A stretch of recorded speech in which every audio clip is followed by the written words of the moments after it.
श्री राम, जय बालाजी महाराज की। आपका मेरे YouTube चैनल हनुमंत कृपा 0005 में स्वागत है। साथियों, प्रतिदिन की तरह आज भी हम आपके लिए एक उपाय लेकर उपस्थित हुए हैं। तो साथियों, ज़्यादातर देखने में आता है कि लोगों को पितृदोष वाली समस्या अधिक जान पड़ती है। कोई भी अगर किसी को थोड़ी बहुत समस्या होती है तो किसी के भी पास जाता है तो वो यही कह देता है कि उसके पितृदोष है। तो पितृदोष होता क्या है और उसके क्या लक्षण होते हैं, कि उससे क्या हानि होती है और इसके बचाव के क्या उपाय हैं, वो आपको मैं आज इस वीडियो में विस्तार से बताने जा रहा हूँ। आप ढंग से उसका श्रवण कर लें।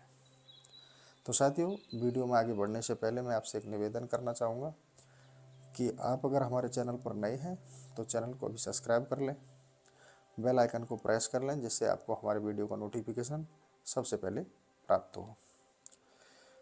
साथियों, गरुड़ पुराण के अंदर जो पितृदोष संबंधी समस्या है उसके बारे में बताया गया है। उसमें बताया गया है कि जिन व्यक्तियों की अकाल मृत्यु होती है और अकाल मृत्यु से जो पितृ बनते हैं, जो अकाल मृत्यु के भी कई कारण होते हैं कि अकाल मृत्यु कैसे होती है। कि जो व्यक्ति आकस्मिक दुर्घटना में कोई शिकार होकर जिसकी डेथ हो गई, या किसी ने आत्महत्या कर ली, फांसी लगा ली, जहर खा लिया, या फिर किसी व्यक्ति ने कहीं ऐसी परिस्थिति में फंस गया जहाँ जैसे जंगल वगैरह में किसी ने सांप काट लिया। आकस्मिक मतलब जो डेथ होती है, जो दुर्घटनाओं में डेथ होती है, जो मतलब जिसका समय नहीं था, असमय जो मृत्यु होती है, उन्हें अकाल मृत्यु कहते हैं। जो अकाल मृत्यु होती है वो जो उनका जो 13 दिन का जो क्रिया संस्कार होता है, उस समय उनका जो ढंग से नहीं हो पाता, जिसे आप शास्त्र भाषा में कहें तो विधि विधान से उनके क्रियाक्रम में कोई त्रुटि रह जाती है, नहीं हो पाता है, तो उनका वो भटकाव की स्थिति बन जाती है। वो मैं आपको आगे विस्तार से बताने जा रहा हूँ। अकाल मृत्यु जिस व्यक्ति की हो गई, उस व्यक्ति का जो 13 दिन का समय है संस्कार का, उस समय वह यमलोक की यात्रा पर होता है। जब वो जो जिसकी मृत्यु हुई है वो यमलोक की यात्रा पर होता है, तो यात्रा के समय उसे भयानक कष्ट का अनुभव होता है। जब उसे वो भयानक कष्ट का अनुभव होता है, तब हम यानी कि उसके परिवारीजन जो उसका 13 दिन का जो क्रिया का जो विधि विधान है उसको जो कर रहे हैं, अगर परिवारीजन उसका विधि विधान से नियमानुसार क्रियाकर्म करते हैं तो उस क्रियाकर्म से, जैसे कि पिंडदान देना, हवन आदि करना, और जो भी अशुद्धियां हैं उनको शुद्धता करवाना, तो जो उसके 13 दिन के क्रियाकर्म है उनको उसके परिवारीजन करते हैं, तो उस व्यक्ति को जो यमलोक की यात्रा पर है, जो जीवात्मा, उस जीवात्मा को संबल प्रदान होता है। जब उसको संबल प्रदान होता है तो वह यमलोक में अच्छे से अपने स्थान को प्राप्त कर लेती है और यमलोक में उसका वास हो जाता है।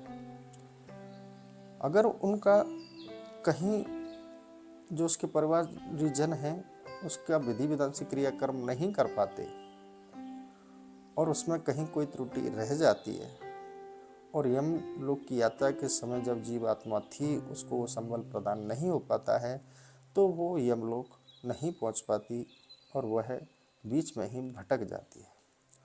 और जो जीवात्मा भटकी हुई है, वह जीवात्मा का जो दोष है, जो प्रभाव है,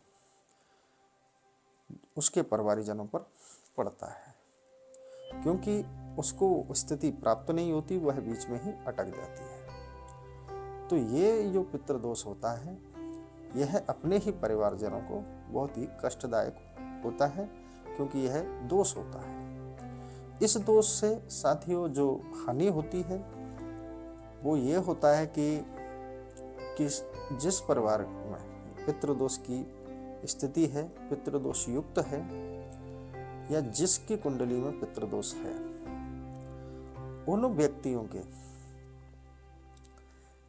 बहुत लंबे समय से घर परिवार में कोई भी मांगलिक कार्य नहीं हो रहे होते हैं, जैसे कि शादी है, सगाई है या कोई पूजा अनुष्ठान है। ये जो मांगलिक कार्य हैं, जो शुभ कार्य हैं, ये बाधित हो जाते हैं। लोगों की बड़े लंबे समय तक शादी नहीं होना, शादी के लिए बातचीत चलती है, सगाई भी हो जाती है, तो बीच में आकर सगाई भी छूट जाना, ये पितृदोष के कुछ कारण होते हैं। और भी इसमें कई सारे कारण हैं, जैसे उस परिवार का कोई रोजगार है, धंधा है, वो नहीं चलना, उस परिवार में कोई पूजा पाठ अनुष्ठान कथा भागवत करवाई जाती है, उसका फल प्राप्त न होना, और जैसे कि संतान सुख भी प्राप्त नहीं होना, उस परिवार के किसी भी दंपत्ति पर बड़े लंबे समय तक कोई संतान प्राप्त नहीं होना, और संतान प्राप्त न होना, अगर संतान प्राप्त हो भी जाए तो वो दिव्यांग, विकलांग ऐसी प्राप्त होती है। तो पितृदोष में बहुत ही ज़्यादा कष्टदायक परिवार की स्थिति हो जाती है, क्योंकि नई नई आफतें उनके ऊपर, नई नई समस्याएं आने लग जाती हैं। परिवार की स्थिति जो दयनीय हो जाती है, बिल्कुल वह परिवार दीनहीन की तरह हो जाता है। तो साथियों, यह पितृदोष के मैंने आपको लक्षण और कारण बताए। तो साथियों, देखने में आता है कि अगर आप जो पितृदोष संबंधी व्यवस्था करते हैं, कर्मकांड करते हैं, पूजा पाठ करवाते हैं, वो व्यक्ति बहुत ही मोटी रकम वसूल कर रहे हैं। पहले तो आपको ये कहेंगे कि आपके ये पितृदोष है, आपको यहाँ ये नुकसान हो जाएगा, आपको डराया जाता है। डराने के बाद में आपसे मोटी रकम वसूल की जाती है कि आपको इस तरह से हम पूजा अनुष्ठान कराएंगे। पूजा अनुष्ठान कराने की राशि आपको पहले ही बता दी जाती है, कितने रुपए का आपको खर्चा लगेगा, इतने आपके हमारे ब्राह्मण आएंगे, इतनी आपसे पूजा सामग्री ली जाएगी। इतना लूटपाट करने के बावजूद भी, पूजा अनुष्ठान कराने के बावजूद भी आपसे बाद में दान कराया जाता है। उस दान के लिए जैसे वस्त्र दान, अर्थ दान, अन्न दान इतना कराया जाता है कि एक सामान्य व्यक्ति की स्थिति खराब हो जाती है पितृदोष से मुक्ति कराने में। तो साथियों, जो बेचारा गरीब आदमी है वो तो पितृदोष से मुक्त कभी हो ही नहीं सकता, क्योंकि उन लोगों ने ऐसी व्यवस्थाएं कर दी हैं, पितृदोष को इतना बड़ा दोष बना दिया है, इतने बड़े सारे कर्म कांड बना दिए हैं कि भैया आप ऐसे इस तरह विधि विधान से नहीं कराओगे तो आपके वो मुक्ति नहीं मिलेगी, ऐसे डरा दिया गया है लोगों को। तो मेरा उद्देश्य वीडियो बनाने का यही था कि बहुत सारे भक्तों के कमेंट्स थे कि ऐसे तो हमारा उद्देश्य ये नहीं है कि हम किसी को ठेस पहुंचाएं, पर मेरा उद्देश्य एक ही है कि हमारे जो भी बालाजी के भक्त हैं उनके थोड़ी अवेयरनेस आए और वो उक्त पाखंडियों के चक्कर में ना पड़कर, क्योंकि साथियों आप उन लोगों को नहीं जानते, उनकी वास्तविक जीवन के बारे में नहीं जानते। क्या उन्होंने शास्त्र का अध्ययन अच्छे से किया है, या उनका खान पान शुद्ध है जो आपकी पूजा करा रहे हैं? जो व्यक्ति आपका अनुष्ठान कराएं वो सात्विक हैं अपने जीवन में? क्या वो अपने हृदय में भगवत भाव रखते हैं? अगर कोई व्यक्ति चोला पहन के आपके सामने आ जाए और वही कहे कि मैं ऐसे ऐसे कर सकता हूँ और आपको इस घर से अवगत कराता हूँ और ऐसे आपकी समस्या से मैं आपको निकाल दूंगा, तो मुझे नहीं लगता कि आज के इस कलयुग रूप में 1-2% की तो मैं नहीं कह सकता, पर 95% बहुत ही पाखंड फैला रखा है। उससे बचाने के लिए मैं अपने चैनल के माध्यम से लोगों की अवेयरनेस के लिए भी मैं आपको ऐसे उपाय लेकर आता हूँ जिससे 100% आपकी समस्या का समाधान हो जाता है। उसमें कोई खर्चा भी नहीं लगता और आपका कार्य भी बन जाता है। तो साथियों, आपको ऐसे लोगों के चक्कर में नहीं पड़ना है। पहले आपको डराते हैं, पहले समस्या से मेंटली टॉर्चर करते हैं, फिर आपसे मोटी रकम वसूल करते हैं और उसका लाभ प्राप्त हो नहीं हो इसकी बात की भी कोई गारंटी नहीं होती। जो स्वयं किया गया पूजा अनुष्ठान और स्वात्विक भाव से किया गया पूजा अनुष्ठान ही फलदायी होता है। साथियों, अगर मैं आपसे कहूं कि आप मेरे लिए उक्त पूजा पाठ या मंत्र अभिमंत्रित करके दे दीजिए, क्या ऐसा संभव है कि वो दूसरा कर रहा है और उसका फल पूर्ण 100% मुझे प्राप्त हो जाए? ऐसा असंभव होता है। ऐसा संभव जब ही होता है कि सामने वाला भी भगवत प्राप्त हो, स्वात्विक हो, भगवान के प्रति पूर्ण आस्था हो। वह व्यक्ति ही आपको निहाल कर सकता है और किसी की सामर्थ्य नहीं। तो साथियों, ज़्यादा समय नहीं लेते हुए मैं आपको उपाय की ओर ले चलता हूँ। तो साथियों, आपको पितृदोष से मुक्ति के लिए, छुटकारा पाने के लिए आपको स्वयं उपाय करना है। जैसे आप मुझे भूख है तो मैं ही खाना खाऊंगा, तभी मेरी जो क्षुधा है वो शांत होगी। अगर आप खाना खाएंगे और मैं सोचूं कि मेरी क्षुधा शांत हो जाए तो नहीं होगी, क्योंकि हमारे पितृ हैं, हमारा पितृदोष है।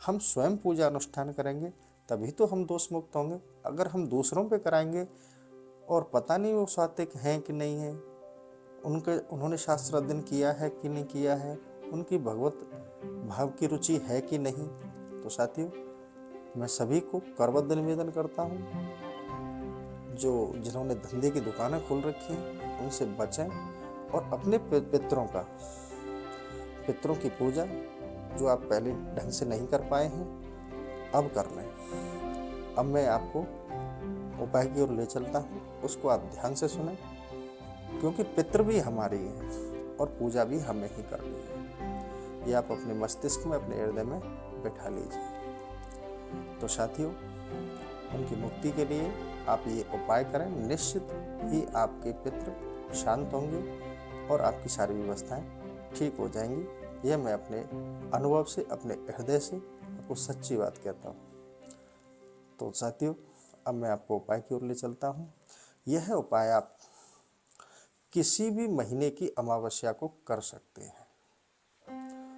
आपको यह उपाय अमावस्या से ही शुरू करना है। आपको सर्वप्रथम 100 ग्राम चावल लेने हैं। जो चावल अपन खीर बनाते हैं या उबाल कर खाते हैं, कोई से भी आप चावल ले लें। 100 ग्राम आपको चावल लेने हैं। चावल आपको उबालने हैं। ध्यान रहे कि जिस बर्तन में, जिस जल को आपने उसमें मिलाया है थोड़ा पवित्र हो, क्योंकि हम अपने पितरों के लिए, पूजा अनुष्ठान के लिए तो पवित्रता का विशेष ध्यान रखें। पवित्रता के साथ शुद्ध जल हो, स्वच्छ हो, ताज़ा जल हो, उसमें ही चावलों को उबालें। उबालकर उसमें थोड़ा 1 चम्मच कोई मीठा मिलाएं।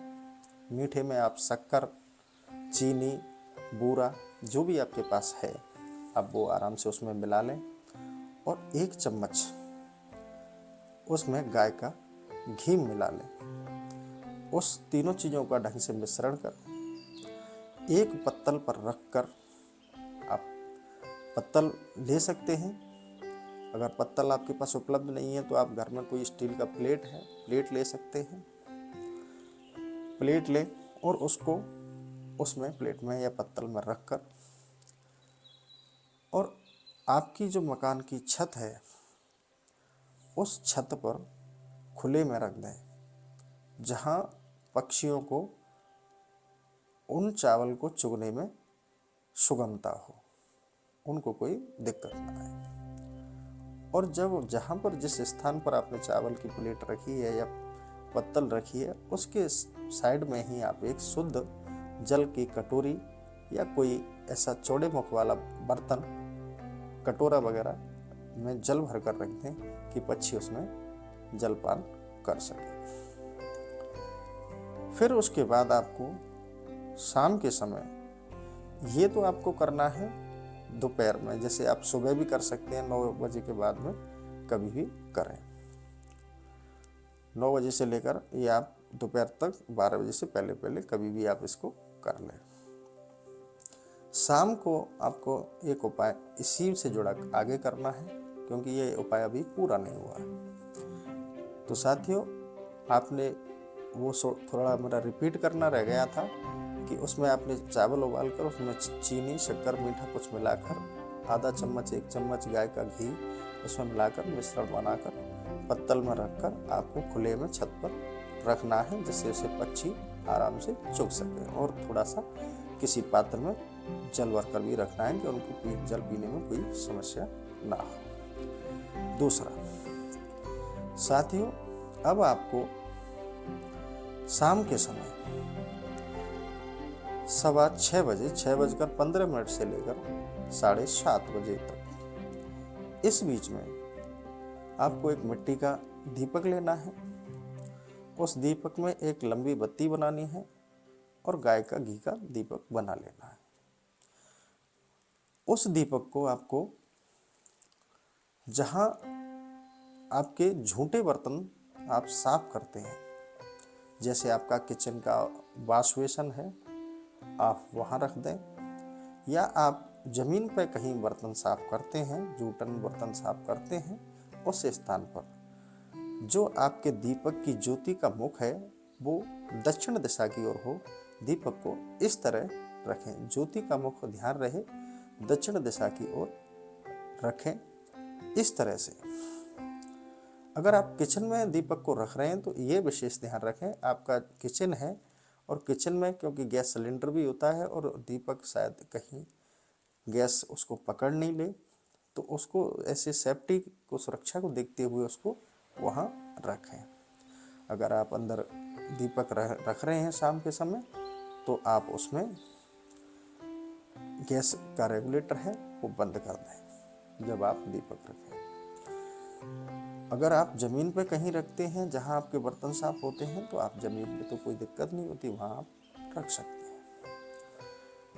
यहाँ हमारा ये उपाय पूर्ण हो जाता है।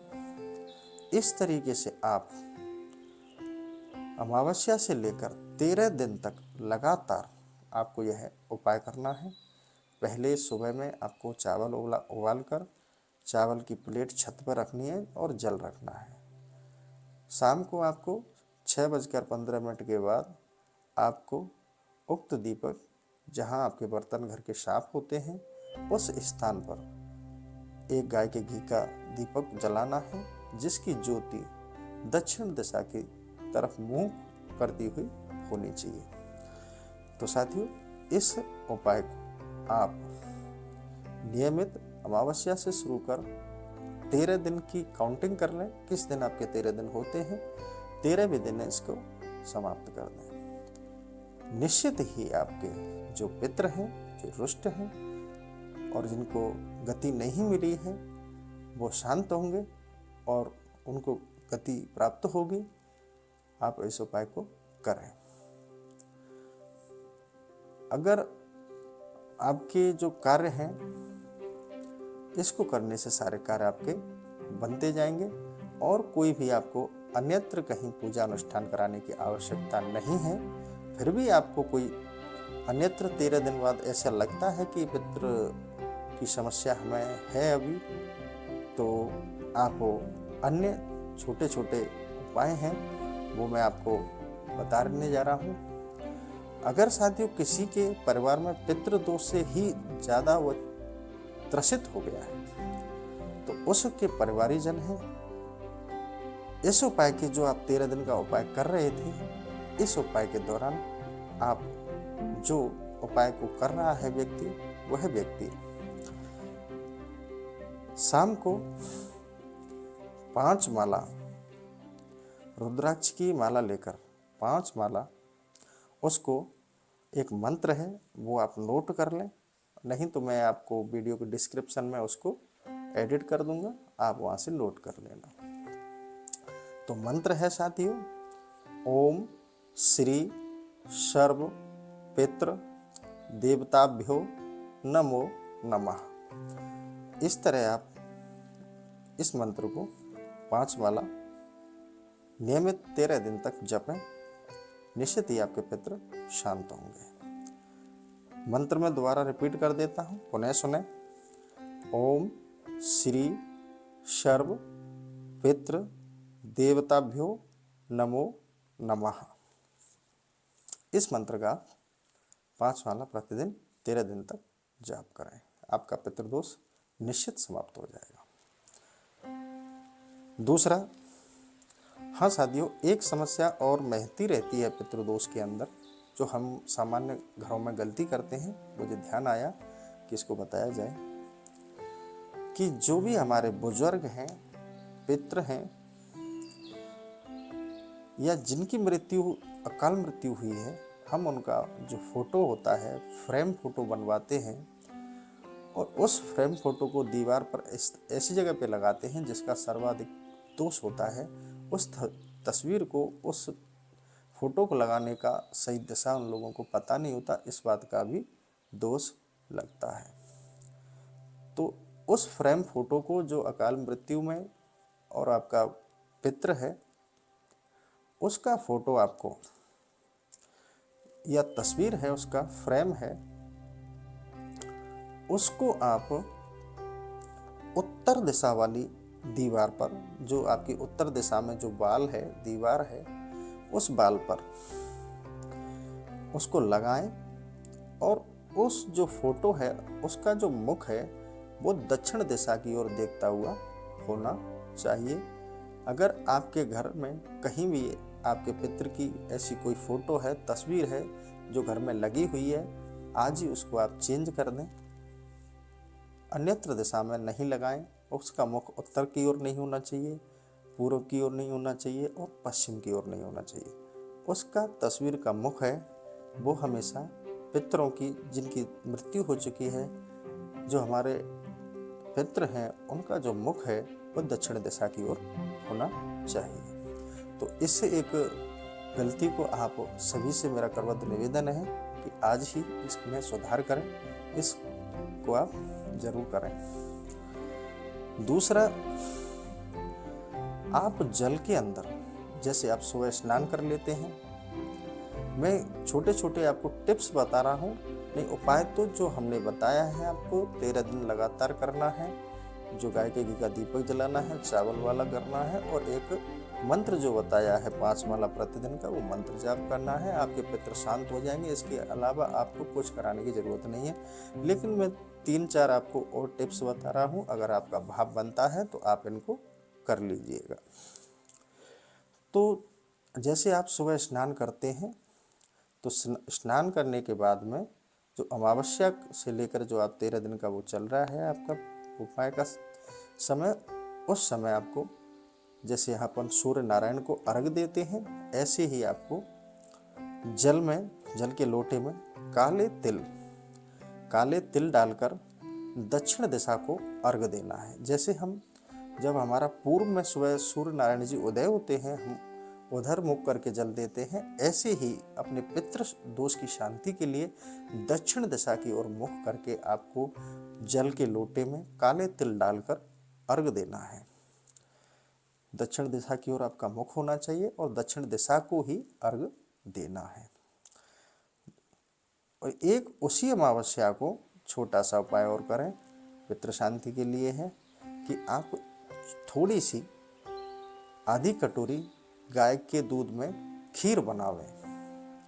खीर बनाकर और एक उपले को अधजला कर लें, आधा जला लें, और उस पर उस खीर की आधी चम्मच आहुति यानी कि भोग प्रसादी दे दें। एक उपाय ये है जिससे उनको भोग प्राप्त हो जाए। आप पीपल के पेड़ को जल अर्पित करें, पितृदोष शांति में बहुत ही लाभदायी होता है। पीपल के पेड़ को आप 13 दिन तक जल भी अर्पित कर सकते हैं। प्रतिदिन आप एक पाठ हनुमान चालीसा का अपने पूजा मंदिर में घर पर अवश्य करें। इस तरह आपको ये अनुष्ठान करना है। अगर आप इस तरह ये कर पाते हैं तो निश्चित तौर पर आपके जो पितृदोष है वो दूर हो जाता है। जो मैंने आपको बाद में छोटे छोटे उपाय बताए वो भी बड़े ही कारगर हैं, उनको भी आप करिए। पर जो आपके घर में जो पितरों का जो फोटो फ्रेम लगा हुआ है उसको आप दक्षिण दिशा की ओर मुख करके उत्तर वाली दिशा वाली दीवार पर जरूर लगाएं। यह भी दोष आपके घर में व्याप्त होता है, इस दोष से भी आप बचें। दूसरा, आप जल के लोटे में काले तिल डालकर दक्षिण दिशा को अर्घ देते हैं तो निश्चित रूप से आपके पितृ शांत होते हैं। आप पीपल देवता को जल अर्पित करते हैं तो भी पितृ शांत होते हैं। तो इस तरीके से आप अपने पितरों के दोष से मुक्त हो जाएंगे, निश्चित ही हो जाएंगे, आप इसमें कोई शंका न करें। अगर इनको भी करने के बावजूद भी आपको ऐसा महसूस होता है कि अभी हमारी जो समस्याएं हैं, हमारे घर में कोई मांगलिक कार्य नहीं हो रहे, हमारे ये संतान संबंधी समस्या थी वो दूर नहीं हो रही, तो फिर आप आश्वस्त हो जाइए। कहीं भटकने की जरूरत नहीं, कोई उपाय करने की जरूरत नहीं। फिर आपको समय निकालकर पति और पत्नी यानी कि जोड़े सहित काशी जाना है। काशी घाट पर जाकर गंगा माँ का स्नान कर, गंगा मैया के जल का स्नान कर आपको काशी विश्वनाथ को जल अर्पित करना है।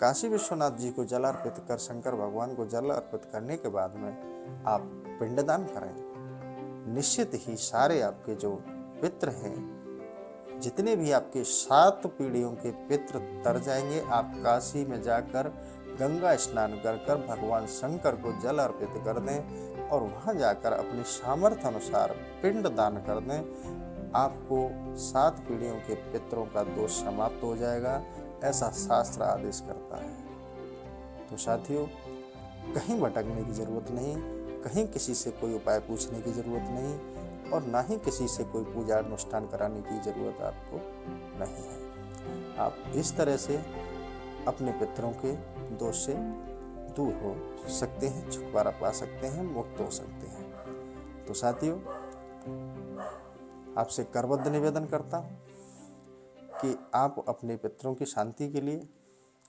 पितृदोष से मुक्त होने के लिए आप उक्त उपाय को अवश्य करें। और साथियों, आपसे एक निवेदन करता हूं सेशन समाप्त करने से पहले कि अपने जो भी विचार हैं, वीडियो कैसा लगता है और हमारा जो प्रयास है वो कैसा है, आप कमेंट करके अवश्य बताया करें, जिससे हमें थोड़ा मोटिवेशन मिलता है कि हम आपके लिए समय निकालते हैं। तो हमारा समय हमारे भक्तों के उपयोग में आ रहा है कि नहीं आ रहा है, तो ये अपने विचार अवश्य प्रकट करें।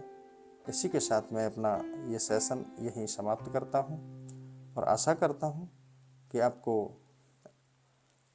हमें ज़रूर कमेंट करेंगे। इसी के साथ जय श्री राम, जय बालाजी महाराज की।